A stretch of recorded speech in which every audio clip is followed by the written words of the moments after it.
அபிமன்யுவை கொல்றான் கர்ணன். அதற்கு வியூகம் அமைத்து அவன் வெளியேறாமல் பார்த்துக் கொண்டான் ஜெயத்ரதன்.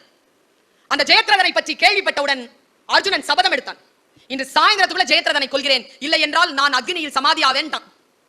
ஜெயத்ரதன் ஓடி வராங்க துரோணர் கிட்ட. துரோணாச்சாரியார் அவனுடைய குரு. அவன்கிட்ட கேட்கிறான், துரோணர் கிட்ட கேட்கிறான் ஜெயத்ரதன், குருவே என்னை நீங்கள் காப்பாற்றுவீர்களா? அர்ஜுனனுக்கு கற்றுக் கொடுத்தது நீங்கள் தான், அவன் பானங்களில் இருந்து என்னை காப்பாற்றுவீர்களா? காப்பாற்றுவேன் என்றால் துரோணர். நீங்கள் காப்பாற்ற வேண்டும் என்றால் அர்ஜுனனை கொல்ல வேண்டி இருக்குமே, கொல்லுவீர்களா என்று கேட்டான். கொல்லுவேன் என்றார்.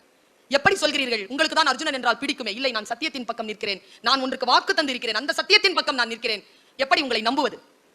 அவர் சொன்னார், அபிமன்யுவை நீ கொலை செய்வதற்காக வியூகம் அமைத்த பொழுது நான் உடன் இல்லையா? அப்படித்தான் நிற்பேன், போ.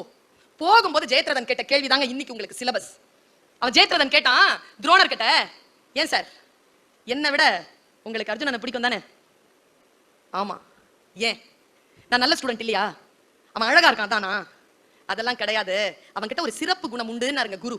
நான் இந்த குருமார்களிடத்தில் அந்த வார்த்தையை கேட்டு உங்களை நீங்கள் அனுமானித்துக் கொள்ள வேண்டியதில்லை, உங்களிடத்தில் இந்த தன்மை இருக்கிறதா பாத்துக்கோங்க. அவன் கேட்டான், என்ன சிறப்பம்சம்? அவனிடத்தில் இருந்த சிறப்பம்சம் என்ன? அப்போ துரோணர் சொன்னார், நீ நல்ல மாணவன்.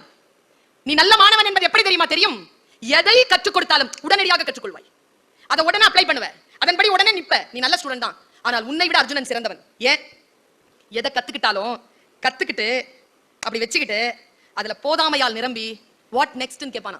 இதை விட சிறப்பாக எதனும் சொல்லி தர முடியுமான்னு அடுத்ததுக்கு நிப்பானாங்க. குருவுக்கு எவன் வேலை வைக்கிறானோ அவன் தான் மாணவர்களிலேயே சிறந்த மாணவனாக இருக்க முடியுமே தவிர குரு தருகின்றதை கேட்டுக்கொண்டு போகின்றவன் மிகச் சாதாரண மாணவன் என்பதனை துரோணர் சொல்லுகிறார். உன்னுடைய வாழ்க்கையில் நீ பயணப்படுகின்ற பொழுது எல்லோரும் எங்கே சமாதானமாகி நிற்கிறார்களோ, சமாதானம் இல்லாமல் அடுத்த நிலைக்கு என்ன என்று ஏறி நிற்கின்றவன் தான் இந்த உலகத்தை தலைமை கொள்கிறான். போதும் என்கின்ற நிலையில் நிற்காமல் அடுத்தடுத்த நிலைக்கு தன்னை தானே உயர்த்தி கொண்டு செல்லுபவன்.